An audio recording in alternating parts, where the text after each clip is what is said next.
ఈ నెల 16వ తారీఖున డాక్టర్ కొడెల శివప్రసాదరావు గారి 5వ వర్ధంతి సందర్భంగా డాక్టర్ కొడెల శివప్రసాదరావు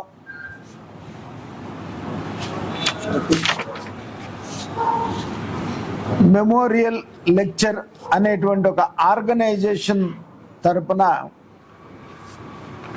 సత్తెనపల్లి ప్రజావేదికలో ఒక లెక్చర్ ఉంటుంది.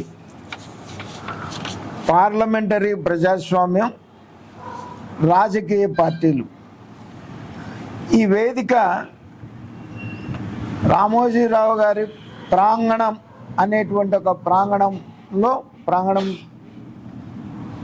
సాయంత్రం 3 గంటల వరకు ప్రజావేదికలో జరుగుతుంది. ఈ సందర్భంగా ఒక ప్రతిభా అవార్డు ఇవ్వటం జరుగుద్ది. అలాగే ఆయన విగ్రహం సత్తెనపల్లిలో, కొడెల శివప్రసాదరావు గారి విగ్రహం సత్తెనపల్లిలో వేసేదానికి శంకుస్థాపన కూడా ఆ రోజున జరుగుతుంది. అలాగే సత్తెనపల్లిలోనే పంచాయతీరాజ్ గెస్ట్ హౌస్కి డాక్టర్ కొడెల శివప్రసాదరావు గారి భవనం కింద ఆయన పేరు కూడా పెట్టడం జరుగుతుంది.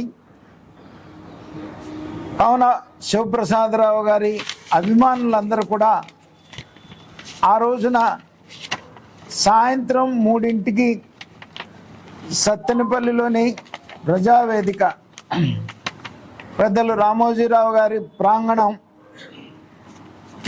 రావాల్సిందిగా ఆహ్వానిస్తున్నాను. దీనికి కన్వీనర్గా పోసాని వెంకటేశ్వర గారు ఉంటారు. మరి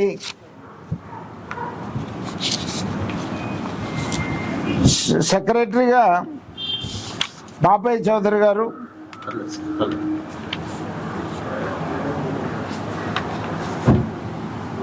సెక్రటరీగా పూజల వెంకట కోటయ్య గారు, మెంబర్గా దుగ్గినేని బాపయ్య చౌదరి గారు మరి ఆర్గనైజేషన్కి ఉండి గత 5 సంవత్సరాలుగా నడుపుతున్నారు. ఇది 5వ సంవత్సరం కాబట్టి శివప్రసాదరావు గారి అభిమానులందరూ కూడా ఆ రోజు 3ంటికల్లా సత్తెనపల్లి ప్రజావేదిక దగ్గరికి రావాలని చెప్పేసి కోరుతా ఉన్నాను. పార్లమెంటరీ ప్రజాస్వామ్యం, రాజకీయ పార్టీలు.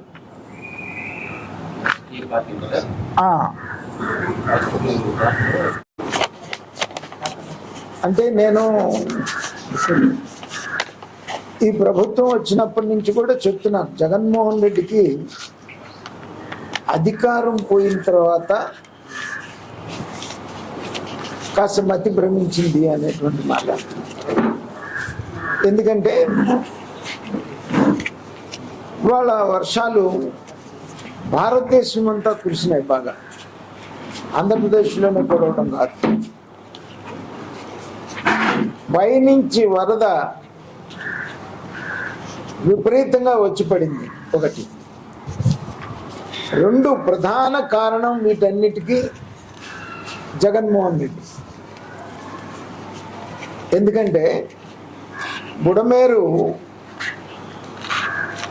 అసలు బుడమేరే కాదు, రాష్ట్రంలో ఇరిగేషన్కి సంబంధించి ఏ ట్యాంక్ కానీ, ఏ కెనాల్ కానీ, ఏ గేట్లు కానీ అసలు పట్టించుకున్న పాపం లేదు. మొత్తం కాలువలన్నీ కూడా ఇవాళ పూడిపోయి నాటేసేసి గుర్రం డెక్క పెరిగిపోయి కాలువలు వదిలితే నేల మీద పారేటువంటి పరిస్థితికి రాష్ట్రం అంతా వచ్చింది. ఆ పాపాన్ని, జగన్మోహన్ రెడ్డి పాలన పాపాన్ని సరిదిద్దాల్సినటువంటి అవసరం ఉంది. ప్రభుత్వం వచ్చి 3 మాసాలు అయింది. మరి రికార్డు స్థాయిలో అంత వరద వచ్చినప్పటికీ కూడా ప్రజలను ఆదుకునే విషయంలో కానీ, ప్రజలకు సంబంధించినటువంటి నిత్యావసరం భోజనం కావచ్చు, పాల ప్యాకెట్లు కావచ్చు. నేనున్నాను 15th డివిజన్లో, రాత్రి మొగళ్ళు పనిచేసాం అక్కడ ఉండి. ఆ నీరు ఎవాక్యువేట్ చేయించడానికి కానీ, శానిటేషన్ విషయంలో కానీ, ప్రజలకు నిత్యావసర వస్తువులు అందించే దాని విషయంలో కానీ, భోజనాలు అందించే దాని విషయంలో కానీ ఇంటింటికి అందించాం. ఇంతకుముందు ఎక్కడో క్యాంప్ పెట్టి క్యాంపులో వాళ్ళకు కూడా కాకుండా, క్యాంపుకి రాకుండా ఇళ్లల్లో ఉన్నటువంటి వాళ్ళందరికీ కూడా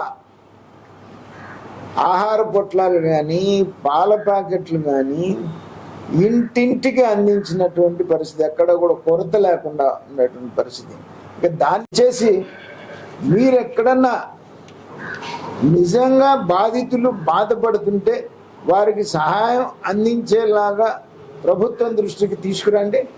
ఖచ్చితంగా ప్రభుత్వం ఆదుకుంటుంది. కానీ ఈ మాయ మాటలు ఇంకా చెప్పి ప్రజల్ని నమ్మించాలని మాత్రం ప్రయత్నం చేయొద్దు జగన్మోహన్ రెడ్డి అని చెప్తున్నాను. ఎందుకంటే 14 నుంచి 19 వరకు అన్ని అబద్ధాలు చెప్పి ప్రజల్ని మోసం చేసి ఒక ఛాన్స్ అని నమ్మించావు. ఇక ఇప్పుడు మళ్ళీ అదే అబద్ధాలు మొదలుపెట్టావు. ప్రజలు నమ్మే పరిస్థితిలో లేరు అని.